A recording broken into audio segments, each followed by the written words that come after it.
Good afternoon, ladies and gentlemen. It's an absolute pleasure to be here with a packed audience, and we were just commenting that there is a lot more people outside, so we would appreciate it if those who are networking outside do join the conversation here in this room, as well as we kickstart the discussion on what it is going to take for India to build more new age entrepreneurs who actually capitalize on the global opportunities, where we are currently, and more importantly, where we are going to be headed. It's a pleasure and a privilege to have this conversation being broadcast on CNBC TV18.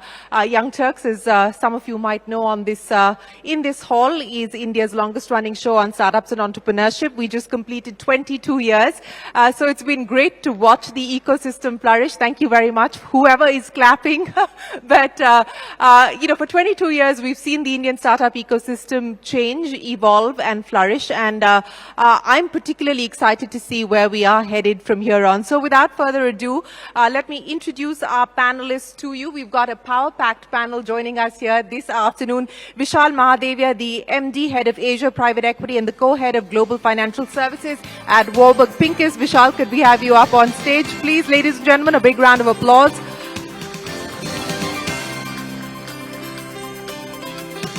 Also with us, Rajiv Memani, the Chairman of EY India. Rajiv, could we have you join us on stage?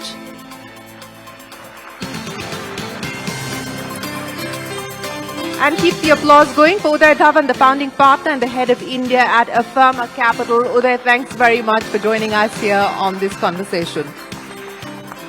And finally, Ishpreet Singh, Gandhi, the founder and managing partner at Stride Ventures. Ishpreet, congratulations on what you've been able to put together here, and thank you very much for being part of the conversation.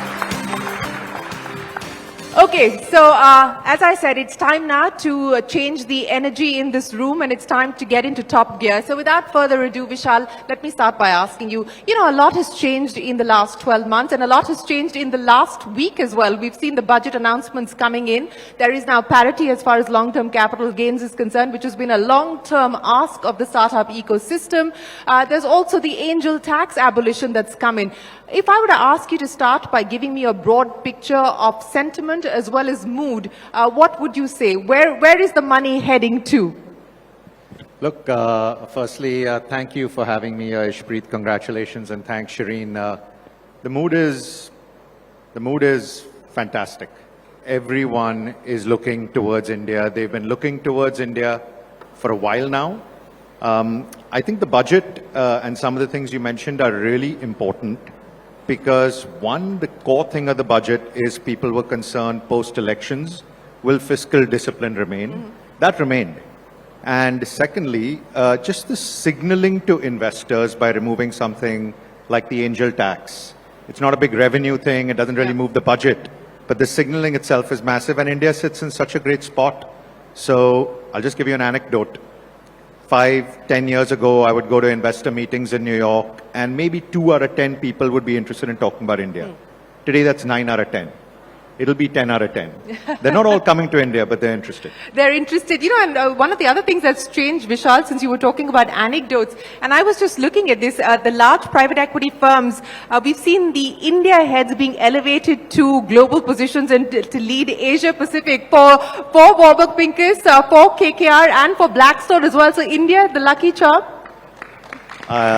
I would say so. I would take no credit for it. It's all India. Trust me. But, let's, before I get to Rajiv, since 1996, which is when Warburg made its first investment into India, what would you classify as the big changes that are really propelling the story forward? And specifically from a startup ecosystem point of view, what have been the big changes that you've noticed, and what excites you today? My gosh, it's just such a massive change. From 30 years ago, you were actually explaining to people what private equity was about.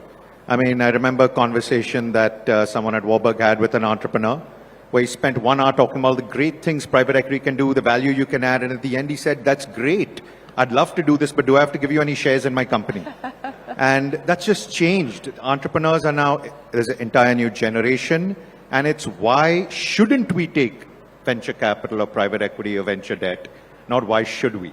And that's a massive change. It is a massive change. Rajiv, Memani, let's build on that change and let's talk about what you believe will be the factors or the triggers to accelerate the kind of change that we are speaking of. The topic that we are discussing now is the global aspiration, and there is potential, there is significant headroom for growth when we talk about that, because if we were really to talk about the India startup story going global, it really boils down to Indian SaaS going global. But if I were to ask you for your thesis on what next, what would that be?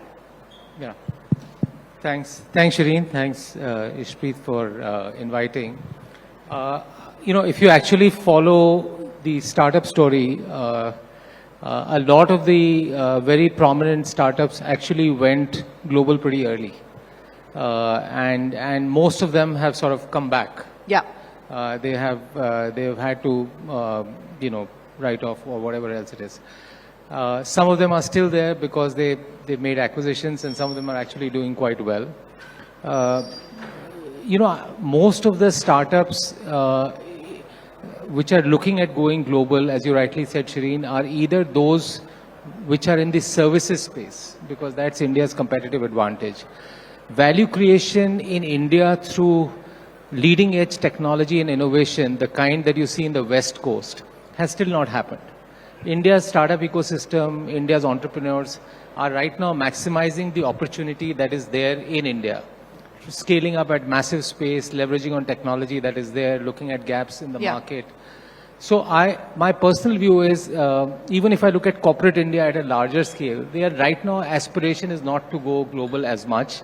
People are taking early steps because for going global, we under-index on the management bandwidth that's required. Yeah. So I think, and also the opportunity that most of the startups who've got their operating model and design right, the opportunity that they're experiencing in India is quite phenomenal. So I think right now I see a lot of them actually capturing the momentum, getting the design right, looking at profitability, trying to maximize the opportunity in India, trying to look at consolidation in India. The next step would be to go to similar markets, is what I'm now seeing, ASEAN, other emerging markets, Middle East, parts of Africa, which have sort of similar dynamics. Services sector tends to go much more on the Western side, and the consumer goods, and those sectors are probably going much more sort of global south.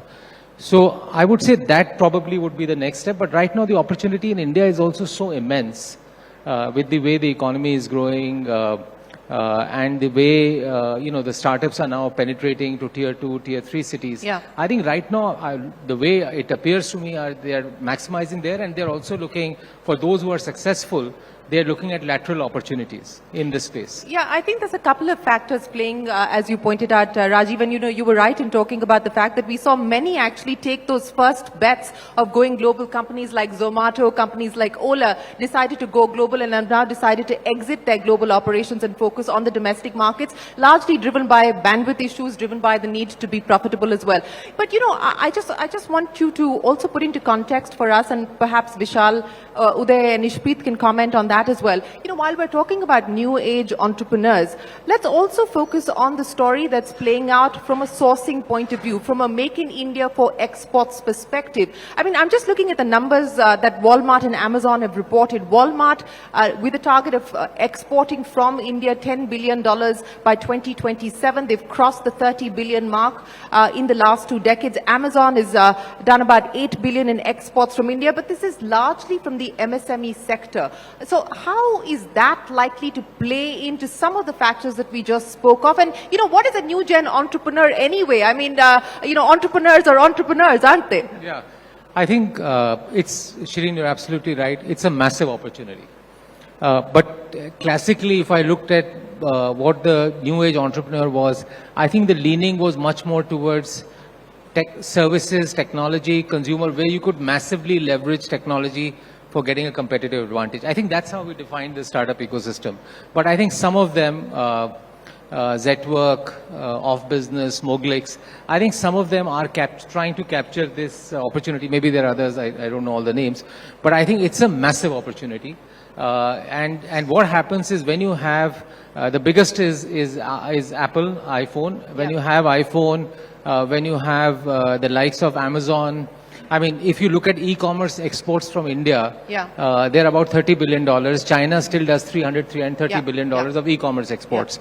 Likewise, if you look at Walmart, I think they were looking at, they had a conference a few months back, and their numbers are quite aspirational in terms of what they're looking at, in terms of procurement from India. So these are massive opportunities. Lots of entrepreneurs are getting into it, and I think where actually some of these companies are struggling, where Walmart, Amazon, and others are struggling, is they're not seeing scale players. So for the startups, I think there's a tremendous, because the competency of the startup is the pace at which they scale up. I mean, that's what amazes everyone. And I think that's a massive opportunity today, because if someone wants to, as simple as this, if I want to manufacture toys from India, which are the two large players? If I want to do garment exports, Shahi Exports is the largest one, Gokuldas is there. But after that, if I have to do $1 billion from India, are there two vendors that I can look at? Yeah. And that's the opportunity. I think it's a tremendous opportunity, and I hope some of these startup opportunities. No, you're absolutely right. That is the challenge, but it's also the opportunity. But Udai, let's talk about the opportunities. You know, yesterday the Prime Minister, while addressing the Confederation of Indian Industry, and Rajiv was there with me, spoke about this being the golden opportunity for India, and how the private sector really needs to come to the table and look at the many opportunities that we should focus on. As someone who's looking at potentially the ability to scale, the ability to take from India and go global, what excites you? You know, where would you put your money today? Yeah, no, thanks for this opportunity. Look, I think the opportunity is both on the services side and the manufacturing side. So let me touch on the manufacturing side for a minute. Rajiv talked about scale, and that's really important, but government initiatives like the PLI have just been absolutely transformational. So in fact, they have been one of the tenets of the investment thesis that we have followed when we are looking at the lower middle market company space. So one of the key trends has been really the localization of the raw material supply chain. Right? And the more we can have a policy framework to go to integrate backwards, that makes us much, much more competitive. So let me give you an example. So we invested in a company which is the original design manufacturer for air conditioners. So for air conditioners, we were significantly dependent on China, 80% dependence on China. And the way things are going now, within 2 or 3 years, I think we will have 100% sort of self-reliance, right? So as an investor, that was hugely attractive. And our role is to not just provide funding, but to be able to kind of act as a facilitator, to be able to help these companies not just become national champions, but regional champions or global champions. So I see manufacturing as a big sort of opportunity. On the services side, again, we've talked about IT services, we've talked about BPOs and so on. But the one industry where I feel that we've been sort of defensive about is on the creative side, right? So people think that Indians can be the office of the world, we can do mechanical jobs, we can be coders, and we can speak English. But India is much beyond that, right? So again, to give you an example, we've got a company that does visual effects for all the Hollywood studios in the world. And, these guys get $100 million contracts just for visual effects. So you can imagine a movie like Gravity was made, the 2D to 3D conversion was done in Goregaon and in Chandigarh. So that is what the new India is, and that's where the new opportunity is. Well, yes, you're absolutely right in pointing out that there are some of these sectors that are often under the radar or fly under the radar, where we are seeing immense amount of movement and traction take place. But, since you talked about the new opportunities for new India, and in the context of the PLI scheme, I think the government's decision to look at import substitution across a whole bunch of sectors, 14 sectors in specific that the PLI hopes to address, at some point, though, do you believe that if we want to integrate with the global supply chain and we want to be part of global trade, that these are things that we will need to dial back down on? No, absolutely. Look, countries like China had a head start, right? We are late, right? And when people like Rajan talk about the fact that we should be focusing more on innovation and less on manufacturing, I think he has a point. But I think we have to do both. Yeah, we need to do both. And there is got to be a gestation period until we become competitive from a cost perspective, from a technology perspective, innovation perspective. There has to be that hand-holding by the government, and the private capital has to play a very important role in that. So I think over the next 5 to 10 years, either we kind of grow up and are ready to compete with the world, or we just rely on other people to be the manufacturing sort of hubs of the world. You know, that was the message that the Commerce Minister sent out to industry yesterday, a very loud and clear message to industry saying, look, you need to grow up and you cannot expect the government to continue to provide protectionist measures. Indian industry needs to be competitive. But Ishpreet, let's talk about, venture debt and the opportunities there. The headroom for growth is significant. 2023, finally crossing the $1 billion mark. What does the future hold? Thank you, Shereen, first of all, for being here. CNBC and we carry a very special relationship. I remember the first fund of ours went on air in 2019, which was a $50 million fund. And we have come a long way. So it's been a special relationships. And Vishal, thanks for doing this. Warburg we have a lot of portfolio companies in common, and we've worked on a very consolidated manner. And Rajiv has been our partner throughout. Look, before I come to venture debt, I think there's few points were made by Rajiv. He mentioned few companies that work off business, which has been quite early companies of ours. I think overall, the way we started Stride, the whole positioning was about solving for credit gap. We keep on speaking about small business having credit gap, and the figure keeps on getting enormous every year with the GDP expansion. But very few people actually try to customize products in an agile manner to understand what the business wants. So what Zetwork and Off Business did, which was one of our earlier companies, is to customize those product offering, right? In terms of understanding what the small businesses want, what the mid businesses want, and what startups want. So venture debt happened for, we have actually a graph. In 2019, we projected venture debt from 120 million to cross $1 billion. And we did our first report on that and it crossed $1 billion. So we were very happy that the opportunity is only rising. And the pure fact about that is the credit gap is immense. It is only getting, we have actually done 13,000 crores as Stride Group now in the past 5 years, only enabling credit across Stride Ventures, Stride One, which is the other franchise of ours. And the only aspect that which has helped us penetrate is to understand the businesses. We have not gone with the product of saying, okay, this is our product, which traditionally financial institutions where we come from has. There's a standard product which you go and take it to the market, and that's what you try to give to small businesses. We have tried customizing products in terms of understanding, okay, if you're a consumer company, you have a 90-day working capital cycle. If you're a climate tech company, you have a capital expenditure requirement, which is much different than a consumer company, and then make an offering around that. And that gap, if you try to solve by use cases, is tremendous. And the credit is much more better because you're understanding and deeply involved with the business.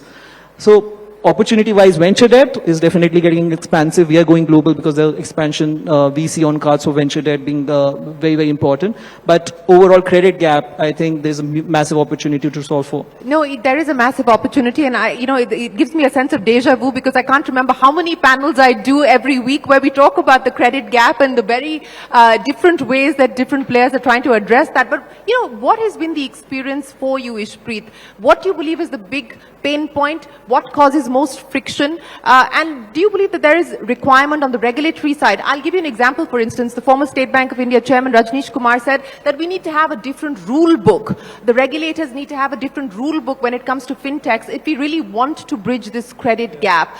Your thoughts on that? So actually, Jaspan made a very relevant point in the previous session. He said one of the opportunities in fintech is cross-border. Now, if you want to build export, since you mentioned about export of services and goods, we have to again understand, do these small businesses have the capability to even understand the financing of exports? Right? So you can build as many capabilities as a bank, but you have to understand the businesses grounds up. You have to go and meet them, understand, as I said, their value chains, what is the inherent business values like, where you want to solve for. Cross-border is huge, right? And if you want to really propel the exports, those kind of fitments has to be provided across levels. Manufacturing can only get picked up if at domestic level you understand what is the raw material, where it's coming from, what is the value addition which factories do, and then enabling export credit. You would not believe, Shereen, we at Stride One did a survey. We went to 1,000 small businesses and asked them what is packing credit. Almost 95% of the business do not know what is packing credit. How would you export? If you do not know that there's a packing credit limit available by banks, by financial institutions, the export would not get propelled. They go to their domestic banks for regular credit lines against mortgage of houses. This is not business finance. This is secured financing, right? So you have to understand, as I said, I'll go back to the rule book of ensuring that you understand business grounds up, create product, and then the value disruption happens. You know, I want to pick up on one of the themes that emerged from this panel, and that is the manufacturing opportunity. And Vishal, I'll talk to you in the context of what we are seeing happen in the region, not just in India specifically.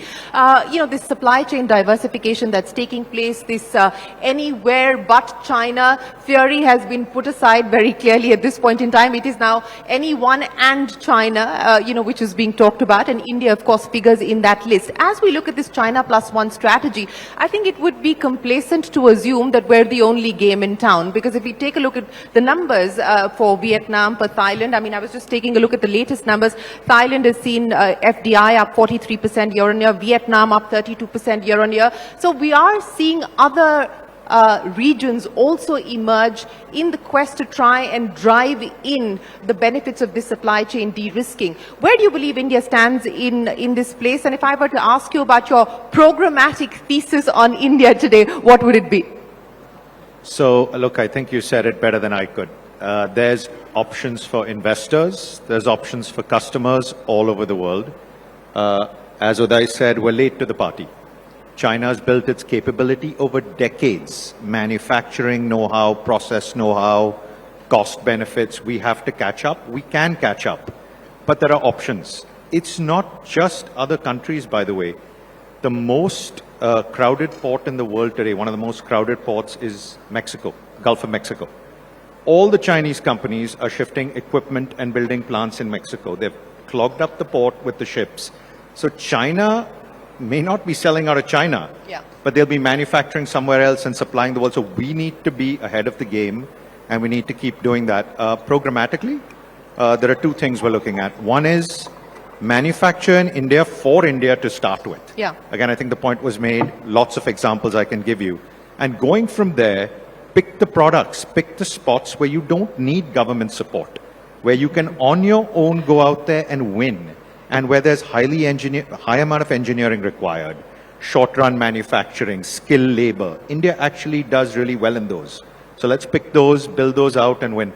You know, I want to pick up on both those, and let's talk about the India for India theme, and I want to get the panel to comment on that. And I think, you know, while we have seen a significant growth, especially on the upper end of the market, in the luxury goods market specifically, as far as Indian consumers are concerned, the growth and the strength of the Indian consumption story is still driven largely by about 300 million people. And the expectation is that that number will change significantly once we go from this 2,500 per capita to 5,000 per capita. What's your bet? So, look, I think one, that's the bet. But again, I like to just give an example, bring it a little bit more to light. Many of you in the audience have hopefully heard of a company called Boat. Okay? Yes. New age entrepreneur, but they've been around for a while. 3 years ago when we invested in Boat, 100% of the product was imported from China. Today, close to 90% of it will be made in India.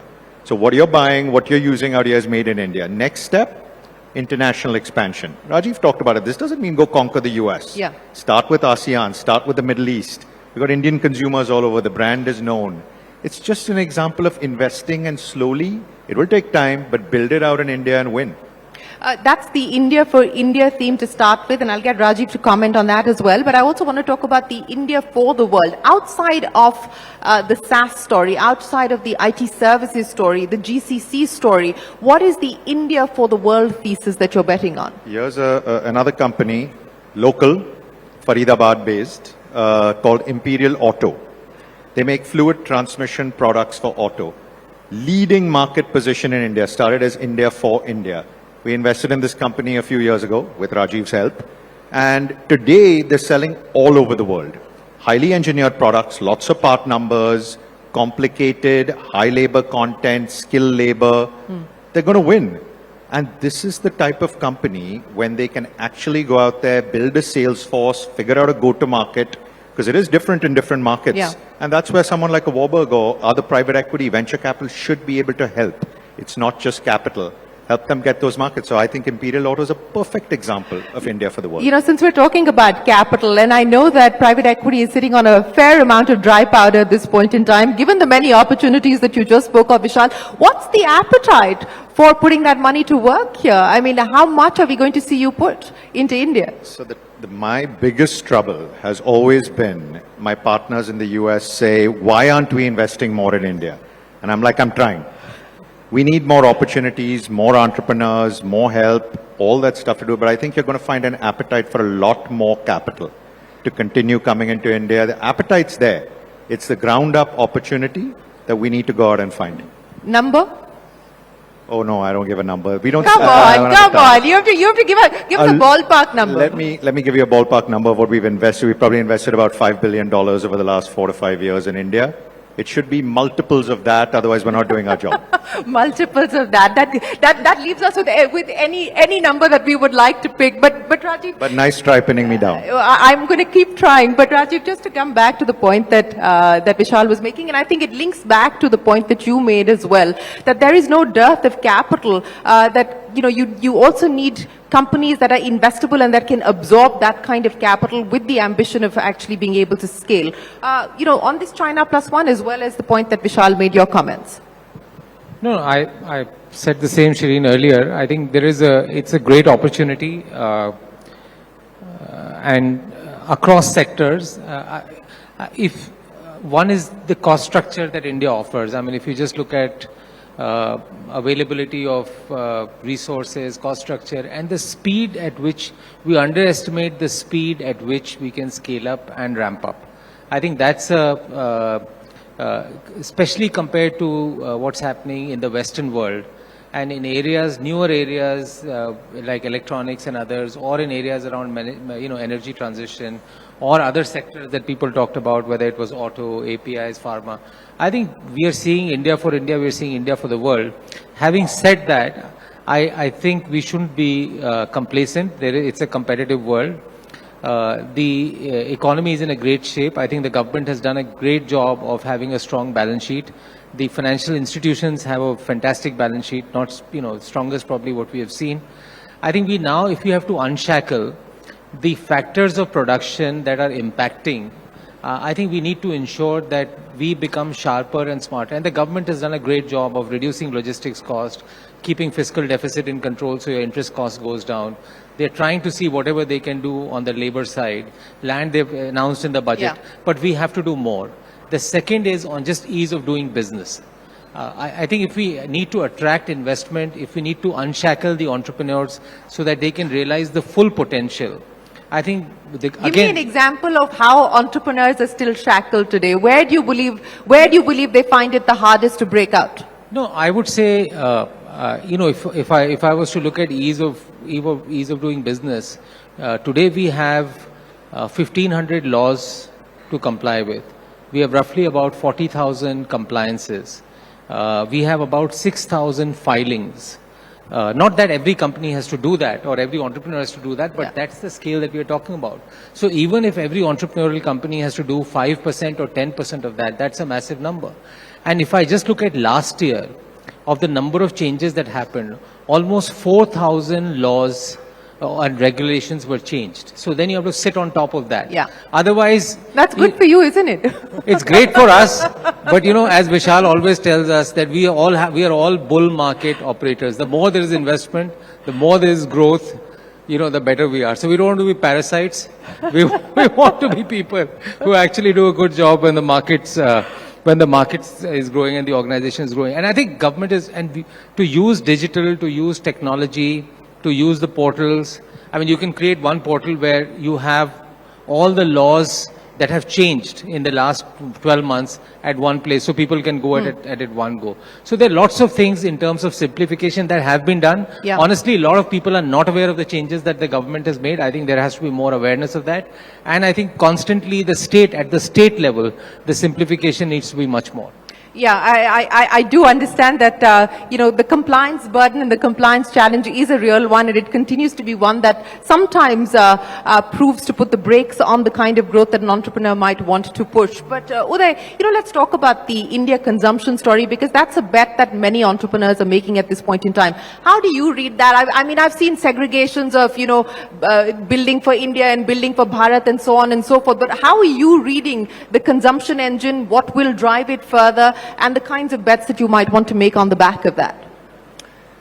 So the way I look at it, there are two ingredients for success, right? There's basic competence that you need to have. And then, as somebody articulated it, you need to have a PhD. You need to be poor, hungry, and driven. And poor, hungry, and driven. And that's the acronym for a PhD today, is it? So whether this is personal success or this is country success or corporate success, right? And India is privileged to have the best talent, amongst the best talent in the world, and we are a PhD country. So you have the basic ingredients. Now we've got to take advantage of the cards we've been dealt. We are a large country, we are very diverse, and we are very price sensitive. And all those are fabulous advantages, right? Because we have a huge test bed to be able to optimize any product or service that we launch. We've almost become masters at customization, because anything that works in south of India doesn't work in west and north and east and so on. And because we are relatively poor, we need to be extremely cost competitive. So I think just given that in mind, on the consumption theme, I feel that now we are sort of breaking away. You talked about the per capita income and sort of going through that inflection point. And a classic example is travel. Let's look at outbound travel. Less than 10% of India has passports, right? Since COVID, you have seen outbound travel come out of India like nobody's seen it before. And again, I'll give you an example for one of our companies that we invested 5 years back. 70% of the revenues used to come from India. And over the last 5 years, they have grown 5x. They focus on outbound travel, and they've expanded internationally. So now 70% of the revenues come offshore. So the domestic piece has outgrown dramatically, but the offshore piece has also grown. So this is both India for India and India for global, right? So they've been able to take a technology platform in the travel space and internationalize the whole model. So I think those are the kind of places, that the name of the company is TBO. So my job is every day to get up and find the next TBO. Yeah. Is it hard to find the next company like that? I mean, that's what Vishal seems to be struggling with. Are you finding it hard to find a company that you would, you have expectations of scale where you would like to put your money in at this point in time? I think so we operate at the lower end of the middle market, and everybody defines the middle market differently. So our definition of middle market is companies with enterprise value between 75 million and 300 million. And that space, I think the opportunity is immense. Our pipeline is like $1 billion pipeline. It's obviously hard to find the right promoters and the business models, but that's, what we are paid for, right? So I don't think there's a dearth of opportunity.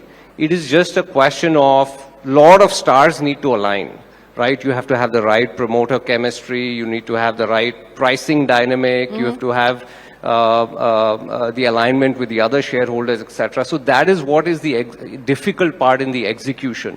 And more importantly, once you invest, it's about what you make out of it, right? Because that's just half the game. And that's where we are focused on, and that's where most of the battles are won, actually. Not just finding the right opportunity, but what do you do after you invest? You talked about your pipeline. Rajiv, you wanted to make a point? Yeah. I was just trying to have a go at Vishal. So Vishal's challenge is not the enough opportunities. There's a raging capital market. So he needs to loosen his purse strings a little bit if he wants to do more deals. Why are you being so stingy? This is the land of opportunity. Why are you being stingy? I have to defend myself. You must. I have to defend myself. In the capital business, there's tons of people who want capital. I can invest as much as anyone wants. I got to make a return for my investors. So as Udai put it well, we have to find an ingredient of a lot of things. So lots of opportunities. But I don't mean to be negative. I think when you look at the pace of what we've invested in India, it has tripled every decade we've been here from the past decade. Tripled. And why shouldn't it triple again the next decade and the decade after that? So I think we'll find it. I just don't want to give you a number, Shereen. Okay. Well, Rajiv tried along with me this time around. But, on this issue, and I want to get each one of you, and Ishpreet, I'll start by asking you, let's talk about what's happening is the impact and the second order effects of the bull market that we are seeing today, and the impact as far as valuations are concerned, but also the impact on the IPO pipeline as well as the exit pipeline. Ishpreet, I'll start by asking you. Yeah, actually, incidentally, credit has also picked up during that range because pre-IPO, the best way to make sure that you're confident about your listing, so you dilute less and during pre-IPO. And we've recently funded 4-5 companies who've gone pre-IPO from a perspective of preparation of IPO. So public markets has remained sanguine, and that's kept on surprising with strong fundamentals and all the macro factors coming together.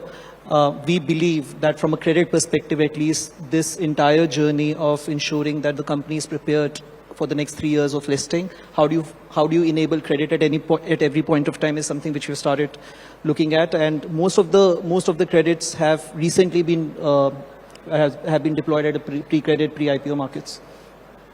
Udai, you said the exit pipeline is also buzzing at this point in time.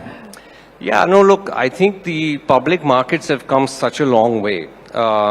If you were invested in a quality company 10 years back and you wanted to exit, you were at the whims and fancies of these IPO windows that would open and close. Two things have changed. One is that the whole PE ecosystem has developed really well. So if I want to exit in a company, I can go to Warburg and say, why don't you take a look at it? I can go to the IPO market. I can go to a mezzanine investor. I can go to some secondary funds, right? So the whole exit sort of landscape has changed. But to your question on the valuations, I think this time, as much as I don't want to say it, it is a little bit different because... How so? How so? So if you look at the primary valuations in the IPO market, those are very different from the actual publicly traded comps. So if you're IPOing a company today, the pricing at which they are getting valued is not crazy. It is much more sensible. But what you're seeing is pops of 30, 40, 50% over the next 6 to 12 months, right? So everybody is making money. Mutual funds are making money. Retail investors are making money. PE investors have to leave some money on the table. Hopefully. But for other people to make. But I think there's great liquidity. I mean, for you to imagine there could be an $800 million block in one day, I mean, you could have never imagined that. So I think it's, and the other thing I would say is in the middle of elections, you had so many IPOs happening. You could have never imagined that. So we've come a long way. Domestic capital has really taking shape really well. It still needs to be more prominent in the private market. That is a need, and that's probably a need that Ishpreet and other people are filling. But the domestic market needs to be much more active in the private market. So I would say this time it's a little bit different because the actual fundamentals continue to be strong. Yes, some valuations may be higher than what you would like, but at least the primary issuing valuations are not that unreasonable. Vishal, I want you to come in on that. And Udai is absolutely right. I mean, the kind of activity that we've seen in block deals, I mean, it's just been unprecedented, and everyone is making good on the India arbitrage opportunity given the way that our markets have rallied, and especially for the MNCs, who have businesses and interests here.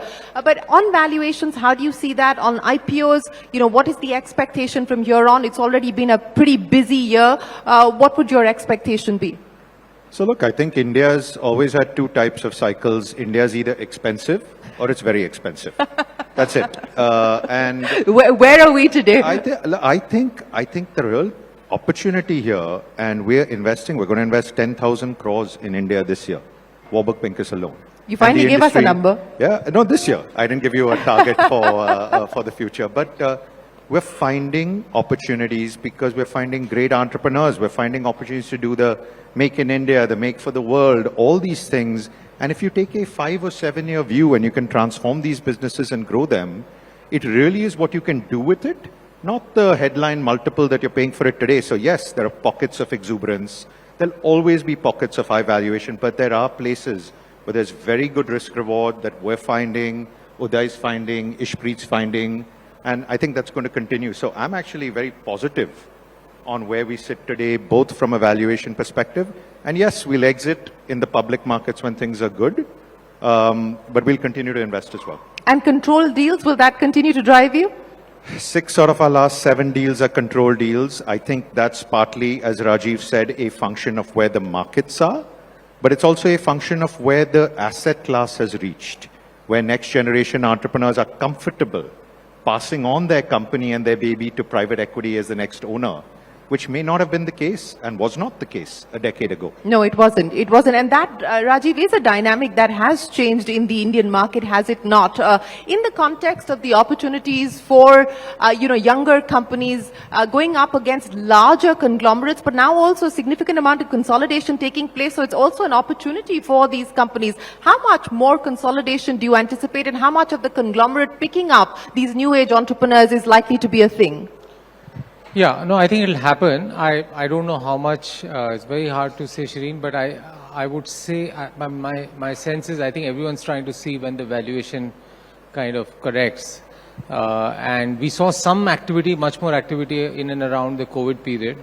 After that, I think that's kind of, it's not at the same pace on this, but I think as an area that should capture, because I think both sides will benefit. I think the nimbleness, the way data and technology is leveraged by the startup community can really be leveraged, and the scale, the distribution, the experience in management, and the longer term view that some of these larger companies have. So it's really a win-win, and I think there could be other ways as well, which we have seen in some cases, where some of the new age companies like Zomato and some of the others may be looking at consolidating with some of the older age companies. So I think we'll see it both ways. But I think so the startups playing consolidator. Yeah, I think I'm pretty sure. See, if you look at 80s, you had, the big companies were Reliance, was a big thing that went up and started. If you looked at 90s, early part of 90s, you had Jindals, then you saw sector specific, you saw Pharma, Sun Pharma coming up, Infosys coming up, Sunil Mittal coming up. And then you looked at 2010 and everything, you had Adani and everything, which I'm looking at top 10. If you look 10 years out, there will be 4 to 5 companies of this current crop who will be in the top 10, top 15 bracket of India.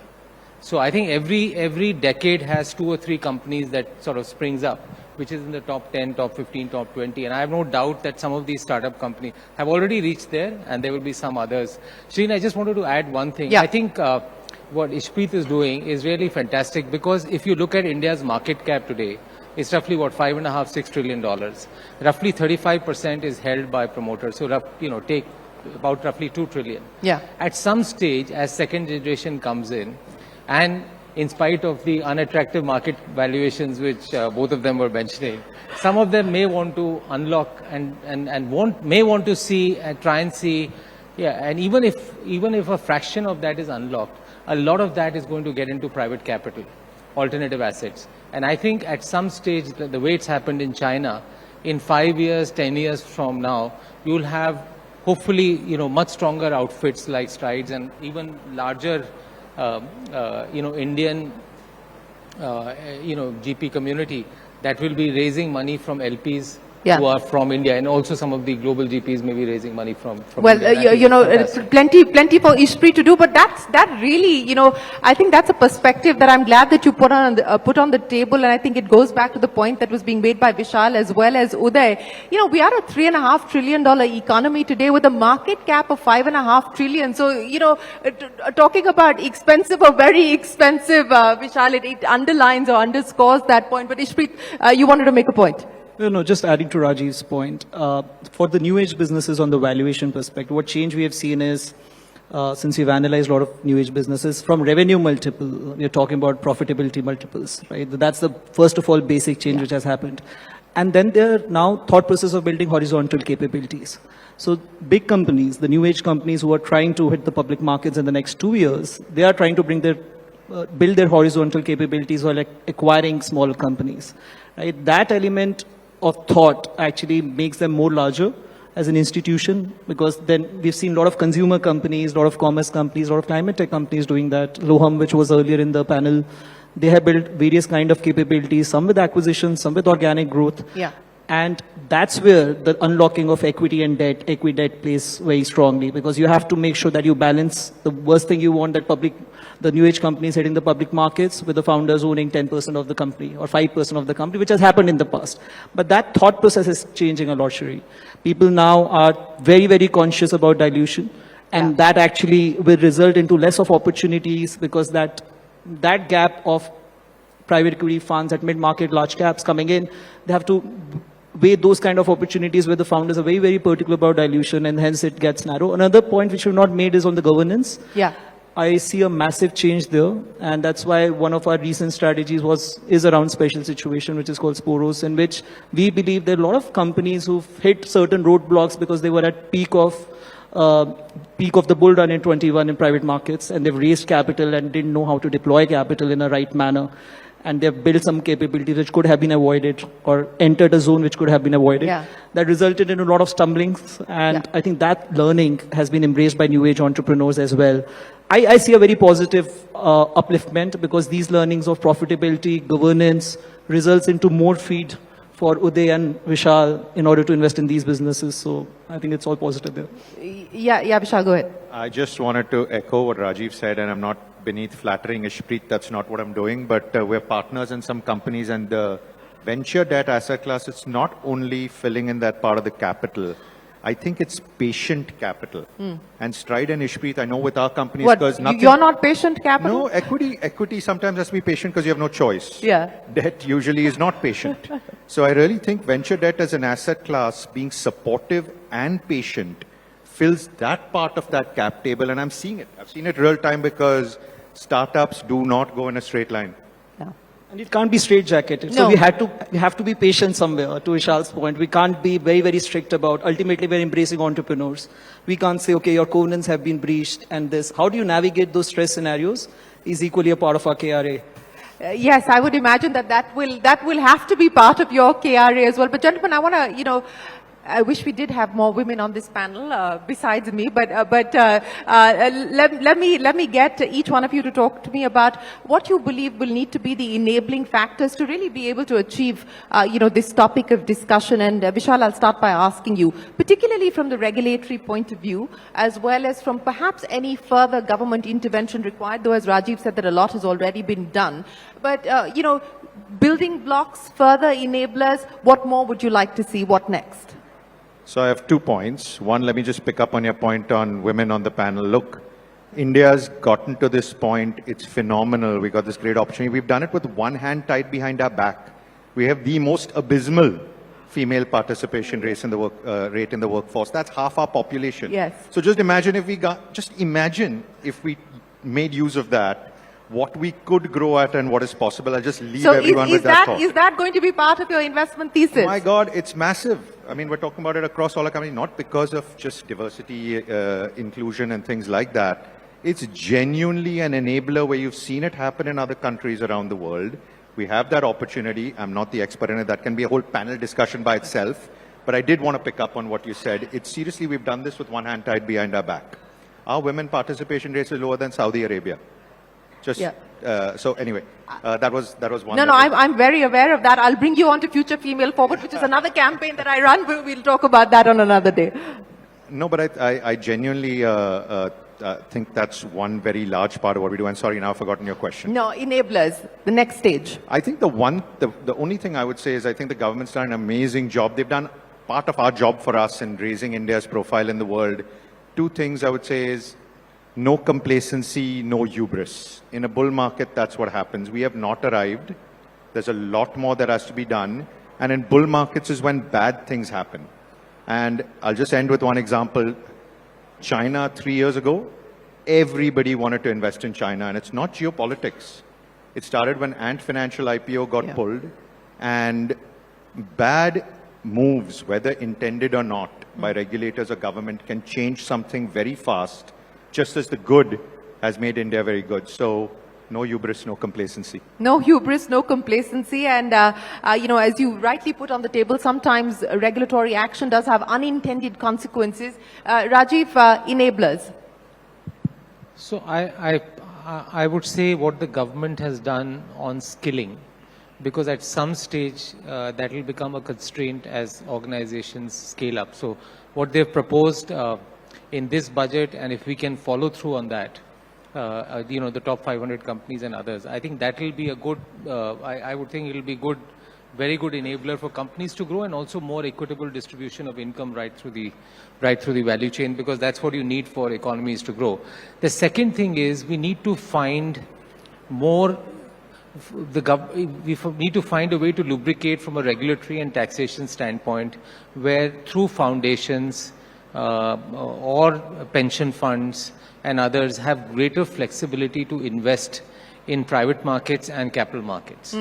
I think, we need to get more and more of that capital to come, so that wider, whether it's foundations, whether it's institutions, whether it's pension funds, whether it's insurance companies, they benefit from the GDP growth of India. If we think India is going to be from $4 trillion economy to whatever, 30 trillion, they should benefit. This has been a long-standing demand, Rajiv, and I can't remember how many industry wish lists this has been part of, but it goes to the government year after year. What do you believe is holding back a decision to allow this to happen? And the numbers on a balance sheet of LIC's size would be minuscule in comparison to what we're talking about. So what do you think is the problem there, the challenge there? Is it a trust element that comes in the way? And secondly, with the budget having done what it's done, this unlocking of domestic pools of capital, again a theme that we've been talking about for very, very long, with family offices and so on and so forth, will it truly be unlocked?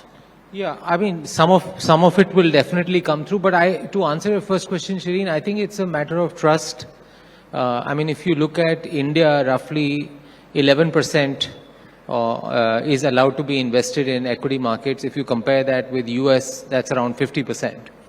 But if you compare with where India was 5-10 years back, it was much lower. So gradually it's growing. I think as the financial system architecture becomes stronger, and as the government and regulators and bureaucrats feel more comfortable that this will not lead to a mishap.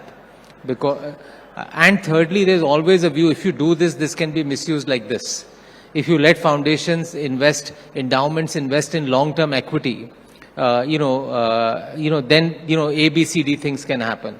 So I would think that we have to find a way that the government and the regulators start feeling more comfortable with the architecture that they've created, and they find ways of plugging loopholes. I mean, I see no reason why maybe a very large Indian entrepreneur can say, I take 5% of my equity in a company which is worth, say, $50 billion, and I want to create an endowment through which I will create a university, or I can invest in the markets or whatever, so that the returns come to the university or to the foundation. Happens everywhere in the world, but in India, if he does that, he has to sell that equity within 1 year. They don't want to sell that equity. They're not interested in the economics of it, but they want the voting control or the economic control on that. So we have to, if we can create some of those enabling infrastructures, I think we can really create some really large foundations, institutions, and get more money in the markets through that process. Udai. Yeah, no, look, I think this is going to be a game changer. It's a question of time. When it's going to happen. If you look at where the public markets are today, one of the key reasons for that is the balance of power has changed between the foreign institutional investors and the domestic investors. And today in the private markets, 95% of the money is still foreign money. That's the reality. You have family offices, they have the freedom to invest whenever they want to, but it's really the institutions. And that needs to get unlocked. And I agree with Rajiv, it is a trust issue. Unless we get more transparency in disclosures, people really understand what the costs of investing in alternative asset classes is and what the net returns are, there is going to be hesitancy. So I think that is clearly going to be one of the enablers. The other thing I'll just touch upon is Gift City. So Gift City has been a fabulous initiative, right? And it's working really well. If you talk to LPs, they like it, they've adopted it. But there are still some practical issues. The infrastructure is not there. To attract talent is really difficult. You don't have office space. So we are a fund headquartered in Singapore, and for us, Gift City should be a no-brainer. Or we could pool in Singapore the money.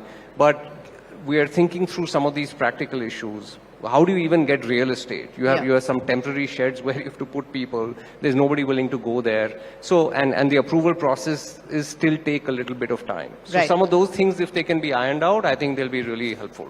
Ishpreet? Yes, actually, I have to acknowledge that the abolition of angel tax has been a game changer. From a perspective, look, we have to understand what are the perspectives which are driving the industry, especially private money, since you're talking about unlocking domestic capital and international capital. Domestic capital gets scared of some taxation. I've been a sports fan, so if you keep on changing the goalpost all the time, it becomes difficult for investors to swallow. We believe that we are taking the right moves, but there are some perspectives internationally as well. Pension funds, sovereign funds, since we are talking about our international funds now. Yeah. There is a thought that I can enter India, but I don't know sometimes how to exit India with returns. I think that's changing, and that thought process is gaining grounds. Otherwise, I think these initiatives and long-term capital gain coming at the parity of public markets are very, very welcome. These kind of things really makes a difference. in Well, thought you process. you gave us a sporting analogy. I'm just going to switch it up, courtesy the Olympics. I think not changing the target or not having a moving target would be helpful as far as the Indian startup ecosystem is concerned. But gentlemen, it's been an absolute pleasure. Many, many thanks for joining us here with your insights and your views. And I think I'm going to borrow from Udai. I hope that we see over the next decade the emergence of prosperous, high-growth decacons from India. So we want PhDs. We want PhDs and a whole bunch of them. But many, many thanks for joining us here this afternoon. It's been an absolute pleasure. Thank you very much, ladies and gentlemen. Appreciate your time. Thank you.